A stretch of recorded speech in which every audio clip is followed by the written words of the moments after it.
Cyborg Assassin 1, Chapter 17, Return. Frankie marched with swinging arms to the southern sector of -5 in Hidden City. He hadn't seen Isa since her assault, which left him partially blinded. After studying Hidden City maps, he recognized where she lived. Unlike his tropical level, -5 was a perfect 25 degrees Celsius by midday, 19 in the morning, and a cool 15 at night. He'd been to this level on many occasions within 2 weeks, but he always stuck to the northern sector, scared of running into Isa. The girls weren't in the garden. He sucked in a deep breath and knocked on the wooden door. Isa complained from the other side. Who would call around so early in the morning? Crash! Ow, bloody hell! The door swung inwards, revealing the white Boluvian in her pyjamas. Her tense face became slack. What are you doing here? She nibbled her bottom lip. He didn't know if she was scanning his burns or his eye patch. Her pure black eyes were impossible to read. I'm getting your brother. Now? Yeah. It could be too late. I'm going. I need a weapon. Can I join you? No. A furrow formed between her delicate black brows. Where will you get the weapons from? The communists. They won't let you rescue my brother. It's a stupid plan. Well, I'm leaving. If I die, I die. Good luck. She glanced at her bare feet and blushed. Sorry I hurt you. Hey, you had to take it out on someone. You ain't the only one who lost your parents. He turned on his heel and marched away before taking the lift to -10, where cabbages grew in the cold, damp air. He acknowledged an orange-skinned sfad man called Bernie who puffed a vaporizer. Hidden City only housed a few sfads. Got it? Frankie asked him. Bernie's eyes bounced around the allotment. He saluted and removed a black square out of his pocket. It's made from aluminium. What does that mean? Frankie accepted it and deposited it in a pocket which Zarita had sewn into a pair of his underpants. Bernie rolled his eyes. Metal detectors won't work. Oh, thanks. Don't fail to bring those guns straight back to me. You recall which ones I require? A Glock 17 and an SA-80. I won't forget. Frankie clenched his jaw to stop himself from trembling as he waited for the lift to descend to the lowest floor. Zarita waited outside and gave him a watery smile. He accompanied her through a tunnel with several security doors for at least a mile. In some areas, red glow balls were extinguished, so the two of them stretched their light-intensifying goggles around their faces. It hurt Frankie's scorched face, but he cringed and continued. Zarita's goggles were peculiar to his. They took up half her face. They halted at the bottom of a staircase which climbed into darkness. Zarita turned and placed a hand on his arm. There are many steps. Can you cope using just one eye? He nodded. I've adapted. Well, be careful. They ascended many stairwells, wandered along horizontal and upward-sloping aisles, and followed more steps. Their journey continued for an hour until they arrived at a different hallway. What met Frankie at the end he couldn't comprehend. The rugged rock transformed to smooth black glass. Where the walkway split into a T-junction, a red light permeated through the transparent end wall. It spread across the whole surface and looked over a chasm as large as the one centering Hidden City. Frankie pressed his nose against the surface and peered down. Thick glass coated the inside of the hole, so jagged outcrops of rock were evident through, but not felt underfoot. He stood within a space between the two blue glass partitionings, halfway up a transparent pyramid. The pyramid's 4 walls all contained multiple levels of walkways where strange beings circuited up and down and around. Frankie took 2 strides backwards. What are they? The beings were like nothing he had ever seen. They had pitch black skin like Zing and were of a similar height to humans with normal eyes. Some were fat and others were thin. But branches grew from their heads. On those stems, pink and crimson blossoms bloomed. He cocked an eyebrow and gazed at what was going on below. Red glowballs floated around the inside of the pyramid, exposing the strange creatures in the basement. Some bathed in great basins, while others did stuff from within colourful orbs. He'd seen men and women work and talk inside air spheres before, but the tree folk were playing and jumping around. He'd never been inside an air sphere himself, but saw the balls of light through glass maglev shells and gaming rooms in Exoria City above the slums. His slum friends said the rich kids got to play virtual reality games in them and do schoolwork. They'd said that in the VR games, kids could visit alternative worlds designed by humans. Some games in the cavern below were visible through the orbs, war games, fantasy games with dragons. Other balls gleamed opaque. Some floated with the creatures inside above metal discs laid down on the smooth floor. They seemed to lack privacy too, for several couples had sex on big pillows set around the hall. Who are they? They're called noir plasts. What are they? Trees or something? Scientists on New Bilu created them when my mother and father were teenagers in the water world. What do you mean created them? Do you understand genetic modification? He shrugged. What do you think? She waved to show she understood. I must teach you about it someday, but there's no time to explain now. Let's move. He turned with her to walk up more steps. Unlike the rocky avenues before, black glass covered these encased between the pyramid's inner and outer walls. What are they doing down there? General things. Why did the New Biluvians make them? The chairman scientists created them. That's another long story. She stopped on the stairs ahead of him and looked down. Let me tell you another day. He nodded and breathed out his nose. Frankie was panting when they reached a stone corridor that zigzagged away from the pyramid. His breaths came out in puffs of steam. Sweat covered his body and his heart thumped from exertion. But his burned face still felt hotter than the rest of him. They ascended through more rocky terrain which Zarita navigated well. Although different tunnels dissected in various places, she knew which to follow. You must have followed this maze so many times. She laughed. Not at all. I have a map integrated across my irises. What the hell does that mean? Oh, Frankie, my dear boy, you do have a lot to learn. Don't upset yourself. When you return from your mission, I'll tutor you. He raised his chin. Really? Really? See this? A ladder ascended a wall. It led to a hatch. Is that the way I'm leaving? Let's go together. He pressed his fingers to his lips. No, you can't. They won't accept you. She brushed his shoulder and smiled, shaking her head. I only mean to guide you to the mountaintop. Mountaintop? Where do you expect this was leading? All those steps must lead somewhere high. I guess so. She climbed the ladder, then scanned her handprint and iris into a device on the ceiling. Frankie followed. The hatch opened to a pink sky. Oh dear, she said in a muffled voice before he got out. What is it? Come up and have a look. When he reached the top, he staggered backwards and fell onto pink snow. It reflected the light of the red dwarf, and he had to squeeze his normal eyes shut. The freezing wind whistled past his ears, so he pulled up his scarf over his head. I'm sorry, I didn't realize it would be snowing. It shouldn't be snowing at this time of year. Oh dear, she whined. I should have brought you the usual way through the cave. But if the military people were standing by and watching, they'd discover the entrance. I know, but it's freezing up here. She tugged at his mohair cardigan. You can't possibly travel in this blizzard. We're high up in the mountaintops and it's only spring. I should have thought. It's okay. He reached into his underpants pocket and plucked out the square disc the farmer had given him. Remembering what the man had shown him, he rubbed his thumb around the rough surface 5 times. The contraption unfolded into a slimline hoverboard. A laugh broke out from his chest. What do you think? I think you're going to freeze your balls off. As soon as I see the plane, I'll fly down. It'll be warmer at sea level. Don't fret.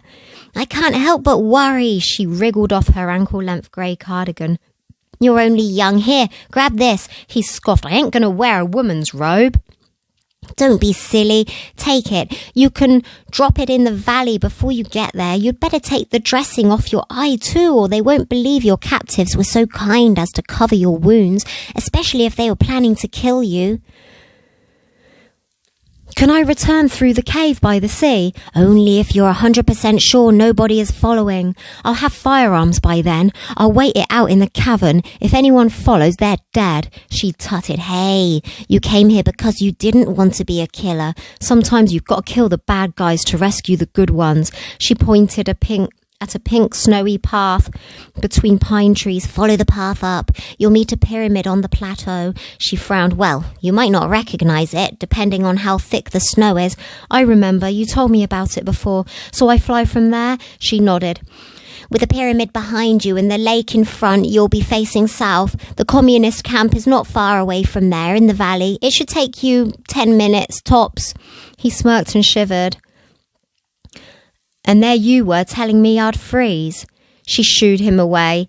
You will if you wait around any longer. I will too. See you when I see you? She flinched, then opened her arms and pulled him into a bear hug. You better come back. I'll be waiting for my student's safe return. He pressed a hand over his heart. Don't trouble yourself. I'll be back. Dave was squatting beside Olior's food bowl, reaching into his pockets and pulling out the meat and other bits he'd taken from the canteen. Here you go, lad. He scratched his spiky neck. It's better today, not as tough as old boots like yesterday. Enjoy. Someone pounded on the door. All right. Keep it down. I can hear ya. In 2 strides, he was swinging it open. A security guard with a face as sour as a lemon stared back. What do you want? Got someone here for you. What do you mean? You'll see soon enough. Come to the gates. He pulled a long face and followed the guard up. A chill wind blew past his ears and whipped his trench coat around his legs. Cold today. The guard nodded and rubbed his hands together. Snow on the mountains. They walked to the watchperson's office beside the security gate. I can't see no one. Who's in the booth? The guard gestured towards the office. Dave poked his head inside where Frankie sat hunched in a chair, shivering. Dave's eyes popped open. He gaped for an instant. Are you mad? He swallowed his words, suddenly aware they'd have to lie. He stepped inside and the guard behind him shut the door. What happened to you? When Frankie looked up, half his face was red and weeping. His iris and pupil were white like a semi-boiled egg. Dave jumped back. What on earth has happened to your face? He screwed his hands into fists. Who did this? Frankie splayed his fingers beside the red-hot beams of the heater. Got abducted. They took me to the forest and burned me, tied me up. He flinched. If he believed him, he'd ask what forest and what tribe, but he shouldn't make the boys' lives more complicated than there'd already be. No one must find out. He'd set him free, but who had burned him? Dear lad. Did they do anything else to you? They were about to. They were going to kill me and cook me. It's good to have you back. One guard was leaning on a countertop with monitors and other machinery behind him. He crossed one shin over the other and tilted his head. I thought you said he'd run away. Dave raked fingers through his tatty locks. That's what I thought. The lad just went off on his hoverboard. So, the guard asked Frankie. I was playing around. I was just testing the hoverboard. What happened to you? The other guard asked, stirring his tea. They shot me out of the sky. The guard stopped stirring and gave the lad a blank expression. You must have been flying pretty low not to break your legs or arms. That's right. I noticed something from the forest. I was curious. And then? The guard sipped his tea in a cloud of steam. The heater did little to warm the box of a guardhouse. I was flying low and someone shot my hoverboard. There was a group of them.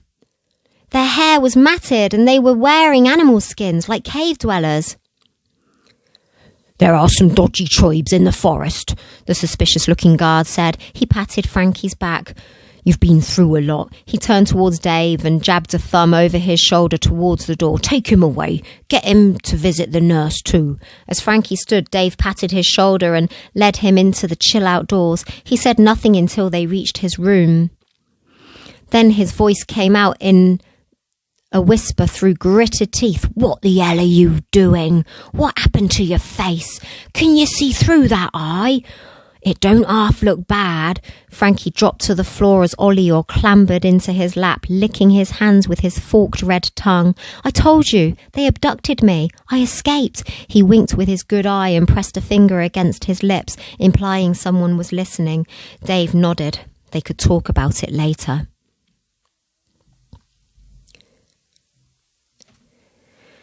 Chapter 18. Apart. Oshun awoke with goose flesh prickling all over her body. Her heart skipped a beat as she opened her eyes, expecting to witness more carnage. But instead of floating within a cryo egg, a white sheet covered her body as she lay on a bed in the medical bay. The kind engineer smiled down at her. "The princess has finally woken." The woman wore a clean set of body-hugging overalls. She was beautiful. Brunette, olive-coloured skin, and hazelnut-coloured eyes. She must have been middle-aged, but her body looked athletic and lean, like an 18-year-old's. "Are we there?" "Yep. No space slugs this time. We're sitting in geostationary orbit around one of the lunar bodies on the edge of the Arceus system." "Are we?" Oshun had images of feeding starving farmers and assassinating torturers. "I'm not going to become a quantum particle engineer, am I? What else can you do?" "What they meant for me to do. Work as an undercover soldier on Arceus." The woman tutted and shook her head. "I've already spoken to your commander and others in charge. They all say most definitely not. You should have never been posted here." "I don't get how you've spoken to them already. How long have I been asleep?" The woman giggled and crossed her arms. "A few years." "You know what I mean. How long have you been awake for? Everyone came out of cryosleep a week ago, except you and a few others. Why didn't they wake us up?" "It would have been too much for your body to cope with while the system's feeding you nutrients." She nodded towards the drip beside her bed. "It's better for you to wake naturally. So what's the plan?" "The captain's going to initiate stealth tech, and we'll drop the mercenaries off in their pods once we reach Arceus's orbit. Then we'll come back to rest outside this moon, and I'll teach you about the spaceship's engine and other important maintenance jobs." Oshun covered her face with a hand and let out a moan. Finley stood uneasily on the ship's bridge. He faced the peach-skinned and peach-haired Captain Timmy, who was booming with laughter. "She hid down the engine room, did she?" Finley nodded. "She jumped onto a magnetic disc while the female engineers were falling asleep." "Better than being compressed by faster-than-light-speed travel." He laughed again, then started coughing before clearing his throat. "So she'd prefer to fight this mission than return home and get adopted?" "Yes." Captain Timmy puckered his bottom lip. "Not much we can do with the Mayleedians suddenly on the fight." "I've already discussed it with Pat Kelly, the senior quantum particle wrangler. She's happy to take the girl on as an apprentice." Captain Timmy nodded. "Good. The child can stay on the ship, learn about tachyon thrust, spaceship mechanics, and gain other engineering skills. Once she hits puberty, who knows? If the Mayleedians are out of the way, she can join a team on the ground. Even if the Mayleedians are still there, she might pass as an 18-year-old by then." Finley imagined Oshun as a woman. That'll take years. She was as flat-chested as a boy on reflection. With those cybernetic limbs, she has to take growth suppressors. "You're joking!" "They didn't have limbs for adapting to growth, as children aren't legally allowed to be soldiers." The captain knuckled a salmon pink eye. "Shame. She has good cyborg weaponry in those assemblages. Expensive too." "She'll be bored on the ship." "Nonsense, there'll be plenty of work to do." "She'll need entertainment." "Well, there are games on board." He quirked an eyebrow. "She's an expert at war games, I hear." "She is." Let me talk to some game designers and see if there's some way you and your infantry can record your missions and beam the videos to them to make into games. Heart beating fast, Finley held himself tight. It sounded amazing. He'd prefer to stay and do that than face reality, but he had to put on a brave face, even if he felt like this time his mission would kill him. Kelly showed Oshun the ins and outs of Tachyon Thrust while the Space Ops planned their missions. For once they arrived on the planet Artheus, which orbited a red dwarf. Oshun shadowed different engineers and remembered what they said and did. Kelly was lovely and the right age to be a mum, but she seemed to regret the fact she chose a career over having children and had left it too late when she really felt ready. She didn't prod Oshun about her past, even though she knew the outline of it from Oshun's tearful pleading to Commander Finley in the engineer room. Oshun liked not being asked about her feelings and emotions, because when she felt ready to talk about her anger and grief, Kelly stood by and listened. When Oshun talked with Kelly, it felt like therapy. She enjoyed having a friend again. The woman practiced a spiritual exercise every morning called Union. She'd start by chanting ancient Ritharelian mantras, counting each chant on a string of beads. After that, she'd do some intense workouts and sounded like an air pump while she forced her breathing in and out by controlling her stomach muscles.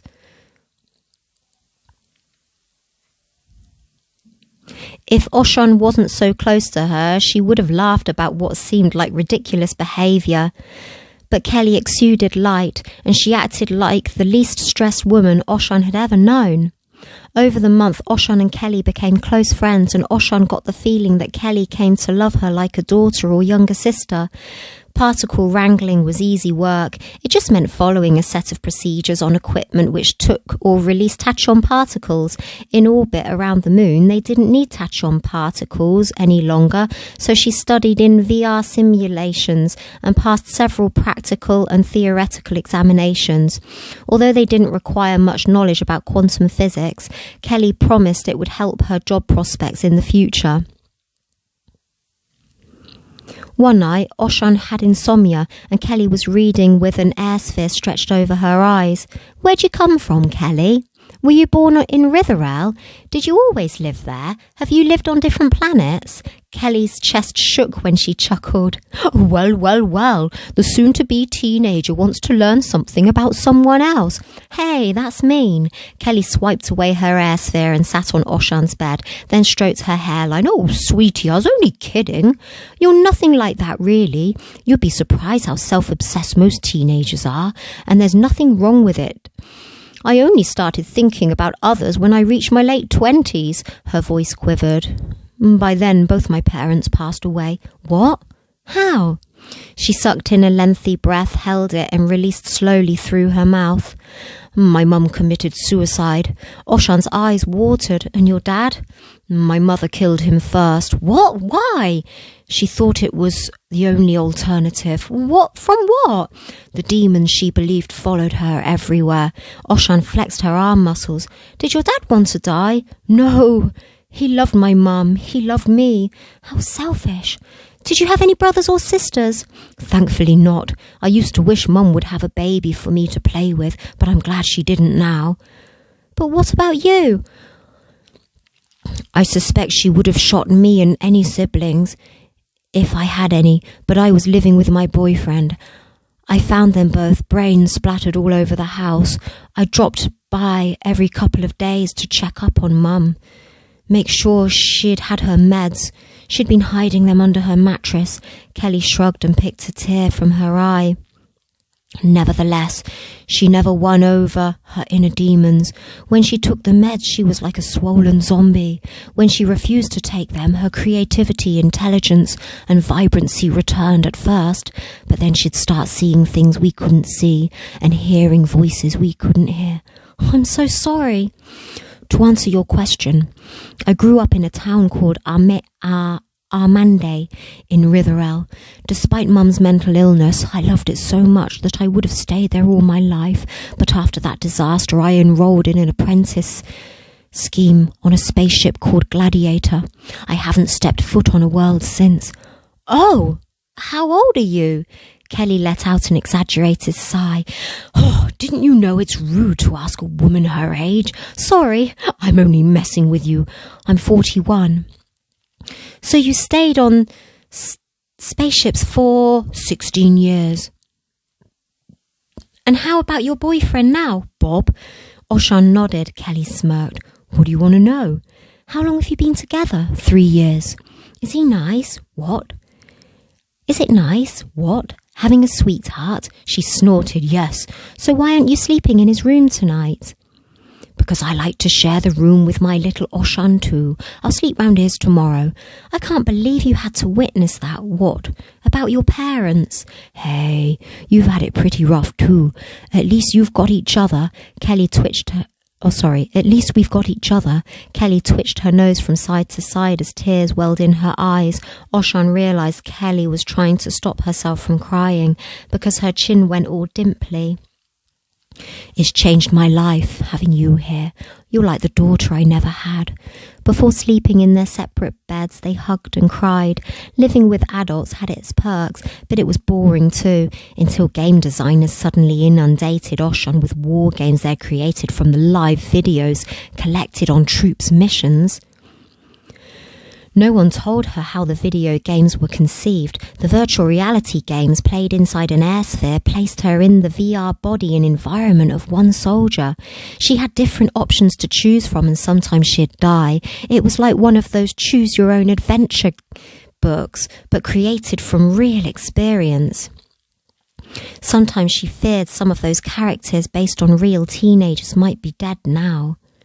In one game, Oshun had infiltrated a communist colony in the south of Vorta.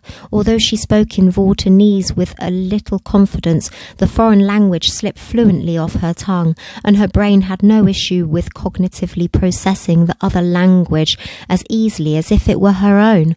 Oshun wasn't sure if this was because of the VR or cybernetic implants in her brain.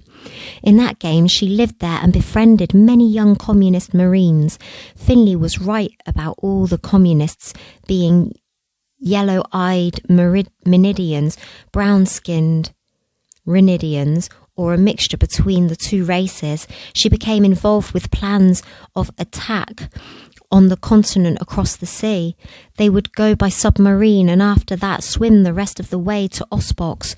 Once there, they'd infiltrate capitalist and political organisations, assassinate tycoons and politicians, and bomb military bases while sacrificing their own young lives. Oshun didn't identify who she was playing as until she looked in the mirror to see Teresa's face. The lanky black girl had put on weight and looked more womanly after months on the planet. She was beautiful.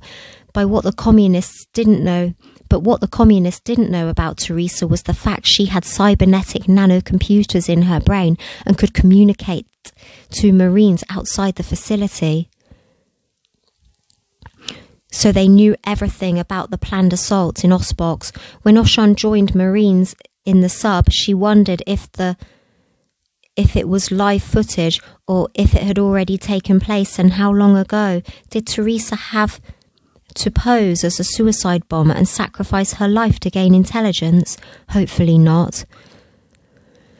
What was Teresa doing now? During Oshun's next game, the submarine exploded with her inside. Her body jolted as she opened her eyes. Had that really happened?